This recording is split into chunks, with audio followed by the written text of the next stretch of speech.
শেখ হাসিনা সরকারের পতনের ৫ মাস পার হলেও দেশে আসার খবর নেই বিএনপির ভারপ্রাপ্ত চেয়ারম্যান তারেক রহমানের।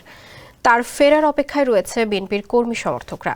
তাদেরও প্রশ্ন, কবে ফিরছেন তারেক রহমান? সকালে লন্ডন সফর শেষে দেশে ফিরেছেন বিএনপির স্থায়ী কমিটির সদস্য সালাউদ্দিন আহমেদ।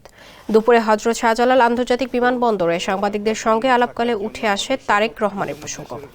জানতে চাওয়া হয় তারেক রহমানের দেশে ফেরার কি তথ্য আছে তার কাছে।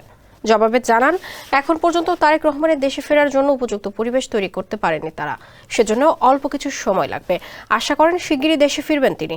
সালাউদ্দিন আহমেদ বলেন, বর্তমানে ফ্যাসিবাদ বিরোধী যে ঐক্য গড়ে উঠেছে তা বাস্তবায়নে গণতান্ত্রিক প্রক্রিয়ায় যাওয়ার জন্য জাতীয় ঐক্যের ভিত্তিতে দ্রুত নির্বাচন দেওয়া প্রয়োজন।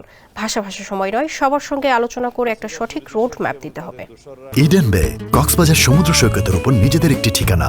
মাত্র ৫ লাখ টাকায় আপনিও হয়ে যেতে পারেন এই হোটেলের মালিক।